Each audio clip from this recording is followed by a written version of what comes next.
Entérate con Leslie, una plataforma virtual de noticias e información del Perú y del mundo.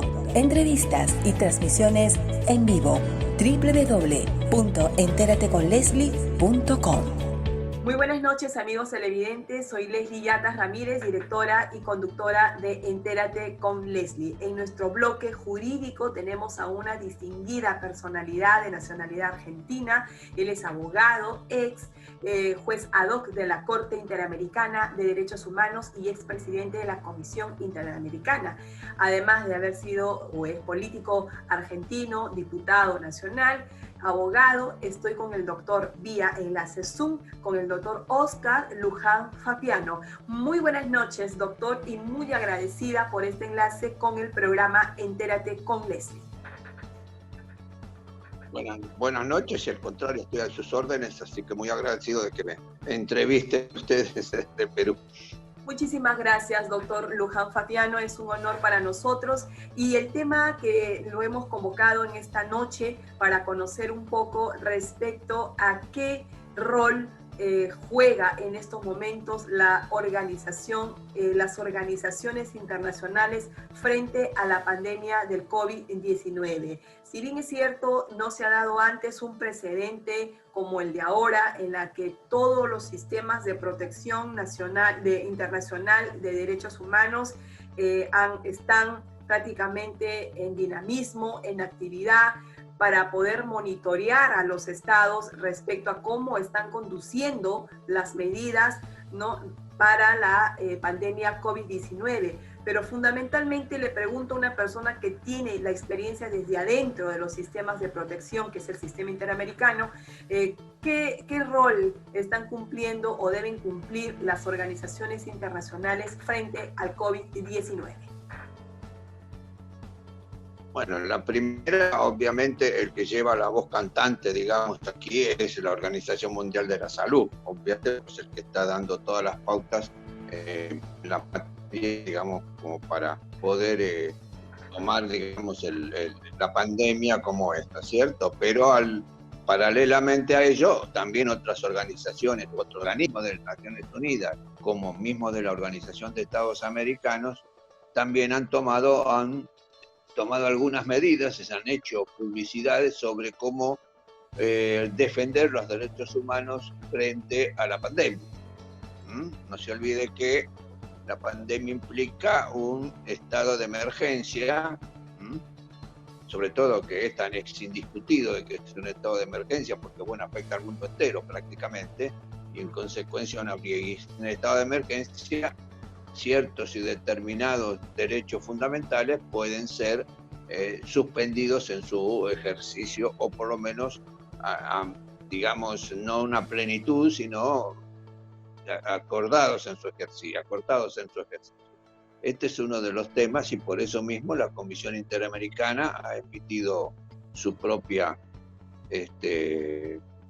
comunicado sobre el particular, y lo mismo ha hecho la Corte Interamericana. Es decir, están atentos. Lo grave del caso, lo serio del caso, de que también a ellos les afecta la pandemia. Es decir, también su personal y los miembros de la Comisión y de la Corte no pueden estar reunidos permanentemente, ¿no es cierto? Y mucho menos en su sede como Washington o San José de Costa Rica. Y lo mismo sucede con la Organización Mundial de la Salud, no están todos en la sede, porque tampoco está el personal. Es decir, esto afecta a todo el mundo, y afecta incluso a estos tipos de organismos.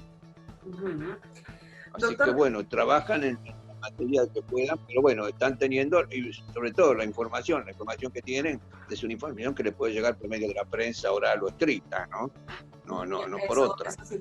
Doctor Luján Fapiano, por ejemplo, en el año 2015 los 193 estados de las Naciones Unidas suscribieron 17 objetivos de desarrollo sostenible con una agenda al 2030, y siendo el primer objetivo ponerle fin a la pobreza, lo cual creo que significa que al 2030 el mundo no debe tener pobreza, ¿no? Ese es el objetivo más ambicioso de los 17 que se conoce a nivel mundial. ¿Cómo entonces vamos a articular el tema de la pandemia con los objetivos de desarrollo sostenible y cómo entra a tallar aquí las organizaciones internacionales respecto con los estados. Bueno, ya digo, cuando Naciones Unidas o la Organización de Estados Americanos se fija un objetivo, fija también o establece también los programas tendientes a dar cumplimiento a ese objetivo, es decir, las políticas adecuadas para cumplir con ese objetivo. Aquí se ha dado la eliminación, digamos, de la pobreza, que bueno, que viene, óigame, desde que se sancionó la declaración americana de 1948, se habla del temor a la miseria, ¿no? Ya lo dice propiamente la declaración. Y el preámbulo de la Declaración Americana, y después hablaba de un sistema de justicia social, que lo dice la Carta de la Organización de Estados Americanos también, ¿cierto? Es decir, que es algo que está hace tiempo y a lo lejos, y que todavía no venimos cumpliendo por una serie de circunstancias que se vienen dando. No se olvide, la caída, digamos, del muro de Berlín, es decir, la desarticulación de la Unión Soviética, ¿no es cierto?, trajo aparejado una serie de cambios profundos, desde la modernidad líquida de que hablaba Bauman, ¿no es cierto?, al neoliberalismo, en fin, al neoconstitucionalismo, la posverdad, en fin, una serie de cosas que hasta ahora mismo se está hablando de un derecho administrativo universal, ¿cierto? Así que fíjense que han venido cambios violentos que quizás no lo vemos o no lo apreciamos, pero que bueno, lo sufrimos. Y lo mismo sucede con esta casa de los derechos. El neoliberalismo no tuvo ya objeciones, digamos, se impuso, y entonces, bueno, Naciones Unidas, como la misma Comisión Interamericana en su momento, sancionó y mandó a aprobar, digamos, el protocolo de San Salvador sobre derechos económicos, sociales y culturales. Y la OEA y las Naciones Unidas, no obstante tener el Pacto Internacional de Derechos Económicos, Civiles, Sociales y Culturales, tuvo que sacar un programa, es decir, tuvo que mandar a aprobar un programa para eliminar la pobreza. No para que se hagan ricos, sino para vivir con dignidad, aunque sean pobres, vivir con dignidad, ¿no es cierto? Este es el tema, es decir, humildemente, con humildad, sin ser pobres, pero humildemente, como sucede en algunos estados. Pero bueno, ¿Y cómo, doctor, perdón, disculpe que lo corte, y cómo vamos a articular ahora ese objetivo, sobre todo, los 17 objetivos que se han dado para el desarrollo sostenible, cómo ahora lo vamos a articular con el tema de la pandemia, que obviamente esto deja pobreza, deja hambruna, deja crisis, ¿no? Fundamentalmente para América Latina, ¿no? Eso no quiere decir que también surja esto en otros lados de Europa, pero para América Latina el golpe es más fuerte, ¿no? Entonces, ¿cómo las organizaciones internacionales, por ejemplo, van a entrar en este contexto a tallar con los estados para que se pueda cumplir con los objetivos de desarrollo sostenible? Hasta ahora hay algunas, digamos, insinuaciones, para llamarlo de alguna manera, porque bueno, en el medio de la pandemia todavía no se han tomado, pero no determinaciones del todo, pero post pandemia se está planteando el tema de cómo encarar, digamos, el objetivo, digamos, de los puntos sobre la eliminación de la pobreza en el mundo. Es decir, va a haber que inclusive dar mayores subsidios, es decir, mayores préstamos por parte de los bancos internacionales, es decir, ya sea el Banco Mundial, el Banco Interamericano de Desarrollo, etcétera, ¿no es cierto? Para que no van a alcanzar, porque obviamente que esta pandemia afectó también a la producción local. El Producto Bruto de todos nuestros países ha caído significativamente, ¿no es cierto? Y otro de los temas hay, que es la deuda externa que se tiene, o la deuda pública que se tiene, que tienen casi todos los países de América, en mayor o menor medida, pero que está afectando en época de normalidad buena parte de su Producto Bruto. Por ejemplo, te doy el ejemplo de Argentina, digamos. Argentina, si ves la balanza comercial, ganaba dinero, es decir, exportaba más de lo que importaba y en consecuencia tenía un balance comercial favorable. Pero si eso incorporaba la deuda pública que tenía en el exterior, la balanza era negativa. No le alcanzaba con todo lo que exporta, digamos, para poder pagar la deuda que tiene en el exterior, ¿no es cierto? Es así que ha llegado ahora a acuerdos, digamos, para reducir no el capital, sino los intereses. Pero de todos modos, todos estos países también, entonces va a tener que analizarse la situación del endeudamiento, ¿no es cierto?, exterior o externo que se tienen por parte de los países, porque bueno, no alcanza, digamos, y lo mismo va a suceder con estos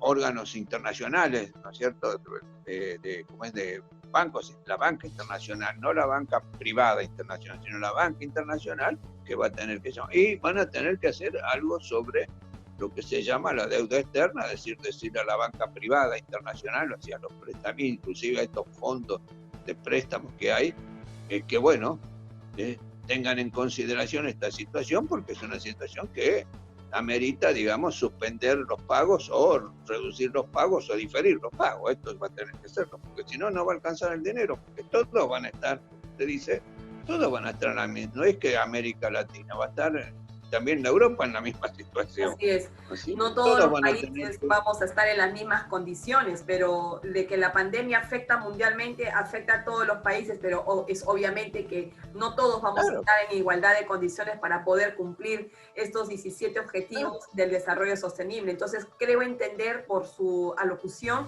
creo entender que, y creo que es también por ahí mi percepción, que la Agenda 2030 puede alterarse. Se va de alguna forma alterar en el cumplimiento de estos objetivos de desarrollo sostenible, lo cual no significa que no se vayan a cumplir, sino que puede alterarse en cuanto a la postergación de plazos, de tiempo en la que sería previsto para, por ejemplo, ponerle fin a la pobreza, lo cual yo lo veo muy difícil porque pandemia COVID-19 está dejando mucha pobreza y desempleo, ¿no?, en el mundo, ¿no? Evidentemente con mayor repercusión en América Latina.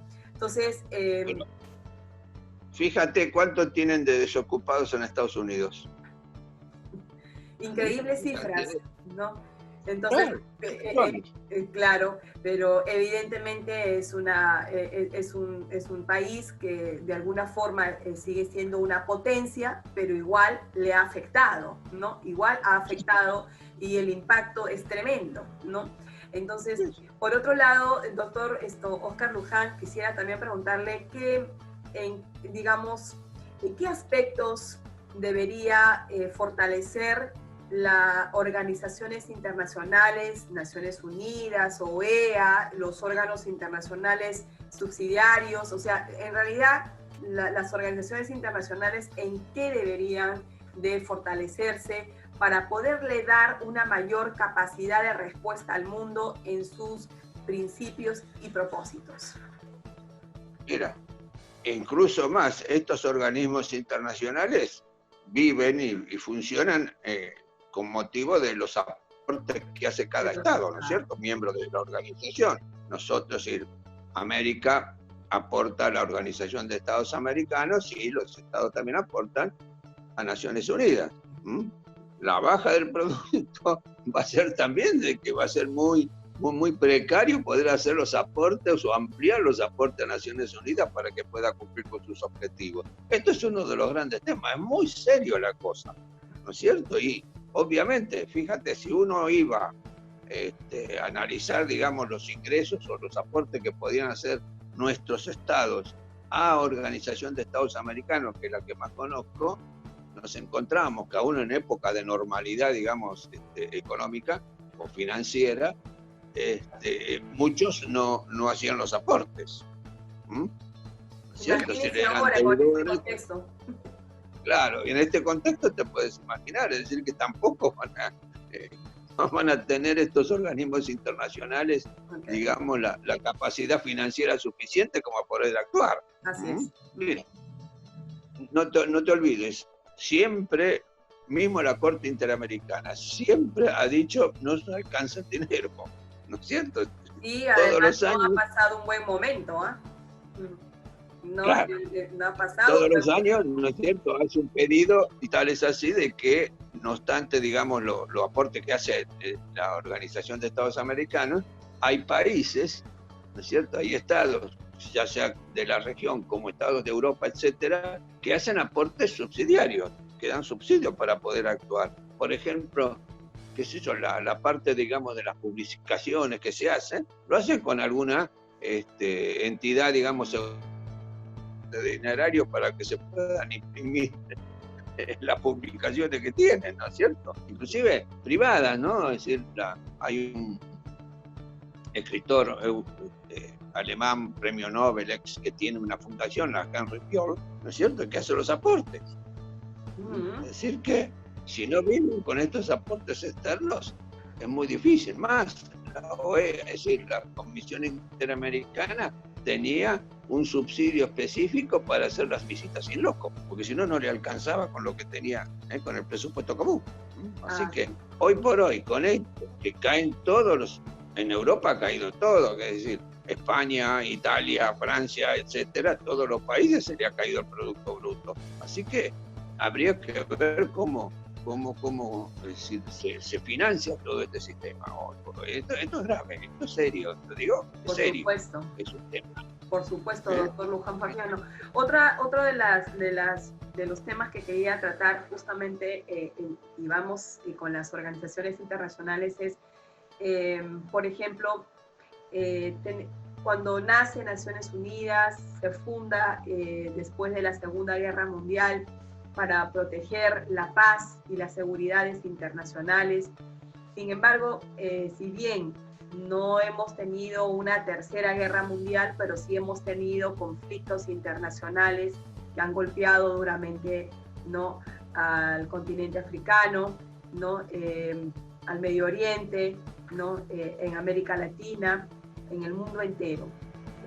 Sin embargo, una de las principales cuestionamientos que se les ha hecho en este caso a Naciones Unidas es que no se ha tenido una capacidad de respuesta rápida, no se ha podido evitar estos conflictos internacionales o por lo menos detener estos conflictos, ¿no? Y yendo a América Latina, en el caso de la OEA, por ejemplo, con el tema de Venezuela, la OEA en el contexto de Chávez y la OEA en el contexto de Maduro, porque son dos secretarías generales totalmente distintas, ¿no? Entonces, pero que arrastran actualmente todo el peso de una culpabilidad, por así decirlo, y usted me va a corregir si es que es así, ¿no? De decir, bueno, ¿qué se hizo por Venezuela? ¿Qué hizo la OEA por Venezuela? ¿Por qué no se le aplicó la Carta Democrática Interamericana? Recuerdo que hace 2 años el Grupo de Lima intentó los votos para la aplicación de la Carta Democrática Interamericana y se frustró, no se le aplicó a Venezuela y sigue Venezuela con un índice de violencia sistemática de derechos humanos y denunciado, ¿no?, ante la Corte Penal Internacional. Entonces, doctor Óscar Luján Fabiano, no quiero pasar por alto esta oportunidad que lo tengo en línea para preguntarle esta percepción que tenemos en casos muy puntuales respecto de la participación de organismos o de organizaciones internacionales.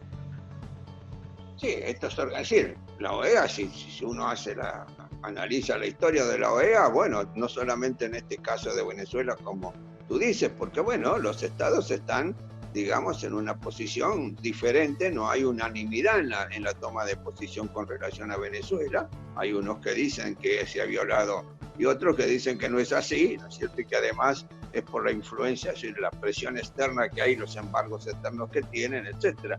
Lo mismo pasaba con Cuba. No nos olvidemos, también con Cuba, bueno, había unos que estaban a favor de Cuba y otros en contra de Cuba. La comisión ahí tuvo que intervenir, intervino, digamos, no obstante de que Cuba no se sabe cuál es la situación, digamos, dentro de la organización, porque no está expulsada, pero tampoco tiene actividad, es decir, está suspendida ahí, está suspendida en el aire, ¿no es cierto? Sin embargo, la comisión interviene hace los informes periódicos acerca de la situación de los derechos humanos, pero también inclusive le está diciendo a Estados Unidos, señor, si hace el embargo, tenga en cuenta de que no puede afectar a la población. Podrá afectar al gobierno, pero no puede afectar a la población y agravar. No puede dejar, evitar, digamos, prohibir que entren medicamentos para que la gente obviamente. o que entre comida. Es decir, lo mismo sucedió con Haití en su momento, que algunas veces nos olvidamos, ¿no es cierto? Cuando se ganó las elecciones, la ganó el sacerdote Aristide, ¿no es cierto? El Petit Príncipe. Y bueno, ahí se armó una revolución interna, movimiento interno que tuvieron que intervenir. Intervino la organización, intervino Naciones Unidas, pero tampoco, y bueno, y Aristide, que todavía Aristide lo retiraron de allí, y ¿sabe lo que ha pasado? Que nadie se acuerda, el mundo no le dice. Lo llevaron a un país, a Liberia, de acuerdo entre Estados Unidos y Francia, fue a parar a Liberia y ahí está, y no se puede mover de ahí. ¿Y esto qué es? ¿Cierto? Esas las soluciones son, en esos lugares se pudo llegar a algún acuerdo para decir, bueno, se reanude la actividad. Y acá los países o los estados americanos están en una situación, digamos, de no muy clara o no unánime, digamos, en cuanto a la situación en Venezuela, ¿no es cierto? Es más, no podemos dudar que de Michelle Bachelet, que ha ido allí como alta comisionada para los derechos humanos. Y ha dicho, mire, esto es, ¿no es cierto? Y es más, nosotros hemos ido a Venezuela en su momento, de visita también in loco, en algún momento, cuando te acuerdas allá por los 90 que se armó un escándalo, es decir, un levantamiento popular por el aumento de las tarifas de combustible. Y visitamos las cárceles, etcétera, la situación era horrendo. Sí. Aún en época que no se podía, era terrible, decir, la situación carcelaria. Más, me acuerdo que el director de la cárcel nos agradeció a nosotros porque dice, gracias a ustedes pudimos liberar a un señor que tenía 80 años que estaba ahí, porque no se movían los papeles en la justicia de Venezuela. Nos pidió, él nos agradeció a nosotros, nos mandó una carta de agradecimiento. ¿Qué puede suceder ahora, no es cierto?, con una situación completamente compleja? Entonces, yo creo en Bachelet, en Michelle, ¿no es cierto? Si la representante de Naciones Unidas ha dicho de que hay violaciones, bueno, eso es cierto. Y doctor... También la información viene distorsionada, ¿eh? Sí, doctor, justamente yo quería seguir afianzando este punto de los organismos internacionales, porque no solamente tenemos el tema de Venezuela, digamos por la percepción que yo también considero tener respecto a este tema, porque evidentemente también soy docente en tema de derechos humanos y no me gusta mucho recalcar, hablar en primera persona, pero tengo este interés porque en realidad, si bien es cierto, son los estados los que adoptan decisiones de carácter político en el mundo en el seno de los organismos internacionales, bien sea para aplicar o no una sanción, bien sea para aplicarle o no la Carta Democrática Interamericana a Venezuela.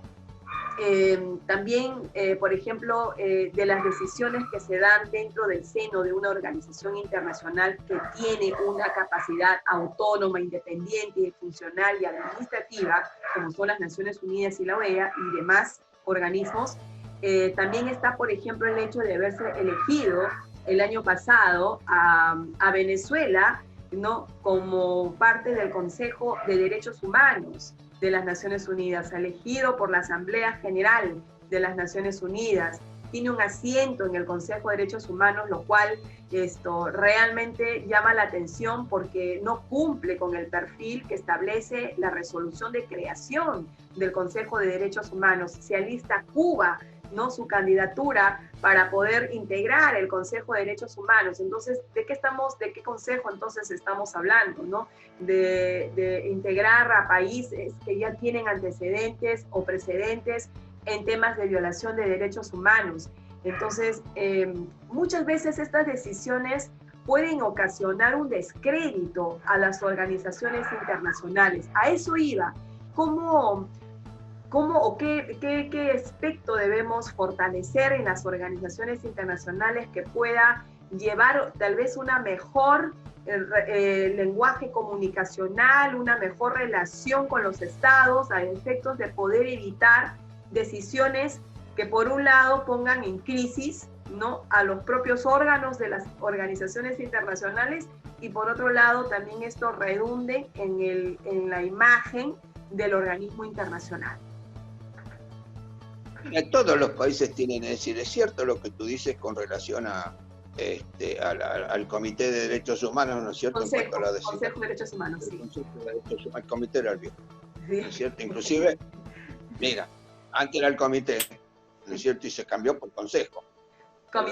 Comisión de Derechos Humanos y ahora se cambió por el Consejo de Derechos Correcto. Humanos. Sí. Ajá. Y que era la comisión en su momento, Sí. en el 2000 y algo, cuando estaba, si no me equivoco, creo que Chávez era el presidente de Venezuela, ¿no es cierto? Se viene una movida grande de Estados Unidos tendiente a modificar justamente la composición del Consejo, ¿no es cierto?, del organismo.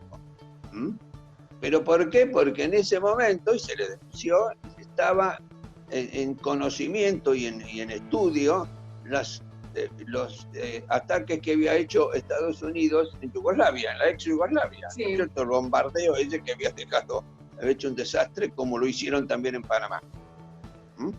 ¿Cierto? Cuando invadieron Panamá. Fíjate lo que entonces, ahí, y después resulta que lo modificaron, crearon a gusto y paladar de los Estados Unidos y después usted no lo aceptó. ¿Cierto? Lo mismo sucedió con el Tribunal de Penal Internacional. La Corte Penal Internacional hizo todo el esfuerzo de Estados Unidos, pero resulta que nunca la ratificó. No, nunca. No está ratificada. Entonces, ahí sí, y además, está ese comité, es decir, esta comisión, ese organismo que manejan, digamos, prácticamente todo, que es el veto se le da Estados Unidos, la ex Rusia soviética, China, ¿no es cierto? Que cuando van allí, dicen no, esto no, y dan el veto y no se puede hacer nada. Es decir, también ese organismo tendría que estar eliminado, ¿no es cierto? Porque es el que maneja toda la situación. Todos los países dicen esto, pero viene ahí el veto de Estados Unidos o de China o de la Unión Soviética y se acabó. Ha habido en su momento, había habido, lo vimos, porque intervino Naciones Unidas, inclusive en la ex Yugoslavia, ¿no es cierto?, en la guerra con las boinas blancas, etc. Es decir, hubo intervenciones, esas intervenciones humanitarias que se le llamaron, pero que se dejaron de lado. Es decir, hubo toda una movida, digamos, tendiente a poner las intervenciones humanitarias por parte de la propia Naciones Unidas, ¿cierto? Para evitar de que no hagan intervenciones como Estados Unidos en Panamá, no, momentito, va a Naciones Unidas, ¿cierto? Nosotros aportamos los cascos blancos, etcétera, y sin embargo, después ahora se dejó de lado. ¿Por qué? Porque le ponen el veto. Es decir, no es un organismo perfecto. tiene sus problemas como cualquier otro organismo. Lo mismo sucede en la OEA, ¿no es cierto? Porque bueno, ahí están en discusión en estos momentos Venezuela, como en su momento podía haber estado Cuba, como en su momento podía haber estado el tema mismo de Panamá, ¿no es cierto? El enjuiciamiento a Noriega por parte de Estados Unidos, porque sí, se lo llevaron y lo juzgaron en Estados Unidos, ¿no es cierto?, a Noriega. Si analizas o leías la propia prensa americana, la propia prensa americana, no estamos hablando de otra, la propia prensa americana, sobre cómo era ese juicio a Noriega, era para decir esto que es, esto es una barbaridad. Yo creo, ¿cierto? doctor Oscar Luján. Analizas cómo regaron la solución después de sacar a Aristide en Haití. Doctor Oscar Luján, yo consideraría que incluso Ya para ir finalizando la entrevista, esta pregunta que justamente le hacía de las organizaciones internacionales sobre el rol en todas estas situaciones bastante controversiales en el mundo, pero yo consideraría de que si bien es cierto, son los estados los que adoptan decisiones en el seno de una organización internacional, eso no significa que los organismos internacionales no trabajen un mejor lenguaje comunicacional con los estados. ¿En qué sentido? En que, por ejemplo, si bien es cierto, cada estado tiene interés, ¿no? Intereses políticos respecto de otros, ¿no? O entre ellos, ¿no es cierto?, tienen intereses políticos, por eso es que no se aplicó la Carta Democrática Interamericana a Venezuela, ¿no? Porque hay un interés político y económico con Venezuela, con un grupo de estados, pero yo creo que las organizaciones internacionales es ahí donde tienen que trabajar. O sea, ese es el punto donde tienen que fortalecer para poder concientizar a los estados, para poder hacer ver a los estados de que hay un interés mucho mayor que un interés político y económico entre estados. Y eso es el respeto al orden democrático, concebido como un derecho fundamental de toda persona que tiene derecho a vivir dentro de un órgano democrático. Un poco concientizar que esta Carta Democrática Interamericana fue adoptada por un consenso, fue adoptada por todos los países de la Organización de Estados Americanos que se comprometieron a cumplirla, ¿no? Y cuando llega el momento de que esta tiene que ser aplicada, pues entonces es ahí, yo creo, doctor Oscar Luján, donde las organizaciones deberían, salvo mejor parecer desde su punto de vista, deberían fortalecer esa concientización, ese trabajo que tienen que hacer con los estados, ¿no? Para que las decisiones que tomen los estados en el seno de las organizaciones internacionales no perjudiquen más a naciones o a pueblos que no deberían de estar así, por ejemplo, en el caso de Venezuela y cualquier otro países en el mundo. Ver una población venezolana desplazada, ¿no?, que migra a otros países y que y ya están saturados también otros países con mucha población venezolana, y que eso puede incluso despertar homofobias, puede despertar racismo, discriminación, etcétera. Eso es porque no se ha dado no se ha articulado, ¿no?, con una capacidad de respuesta a tiempo. Entonces, yo le pido esta última opinión para cerrar la entrevista. De repente soy yo la que está equivocada, ¿no? O de repente soy muy idealista en el tema, pero yo consideraría de que ese es el punto en la que las organizaciones internacionales tienen que trabajar con los estados. Sí, pero no te olvides que las organizaciones internacionales están constituidas por los propios estados. Así es, ¿no es cierto? Claro. Los representantes de las organizaciones, quienes están en esas organizaciones son los representantes de estos estados que toman este tipo de determinación política, ¿no es cierto? Bueno, y le darán instrucciones a sus representantes y decir, miren, hagan esto o hagan lo otro, voten esto o no voten esto. Es decir, no es que sean organismos que estén totalmente, digamos, ajenos, ¿no es cierto?, e independientes e imparciales con relación a los estados. Hay una autonomía funcional o administrativa. Claro, tienen una autonomía funcional hasta un límite, porque bueno, ya te digo, claro, tiene un límite, ¿no es cierto? Es decir, como decía un viejo político, ¿no es cierto?, no hay amigos y enemigos permanentes, hay intereses permanentes, ¿no es cierto? Y bueno, los intereses permanentes de estos estados, los que toman ahí, llevan ahí su opinión, ¿no?, su criterio para decir así o no. Este es el drama que hay. Bueno, lo que mira, ya en su momento la Sociedad de Naciones fracasó y por eso se tuvo que crear la organización de, ¿no es cierto?, Naciones Unidas. O sea, esto es, ya te digo, ese organismo que hay ahí entre los tres estados, dos estados triunfantes de la guerra, de la Segunda Guerra Mundial, ¿no es cierto?, la Unión Soviética, que ahora desapareció, Rusia, Estados Unidos, China, ¿no es cierto?, que te dan el veto. Es decir, eso está diciendo que hay un grupo de estados que tienen una superioridad con relación al otro, porque si vetan se acabó. Y ya en los últimos tiempos, creo que Estados Unidos puso el veto en 2 o 3 resoluciones. Sí. Aquí nadie está exento de culpa, Eso lo sabemos. Sí. Doctor Oscar Luján Fagiano, muchísimas gracias por este enlace Mira, con el programa. sí, Sí, mira, bien. Tomas en Guantánamo. Exacto. ¿Quiénes estaban detenidos en Guantánamo? ¿Desde cuándo? Imagínese. Mira, tiene Guantánamo. Pero, Es más, sí. para evitar inclusive las intervenciones que habían hecho, cárceles volantes. Detenían a las personas, andaban arriba en los aviones permanentemente, simplemente aterrizaban para cargar nafta, no sé, combustible, digamos, y seguían volando. Oye.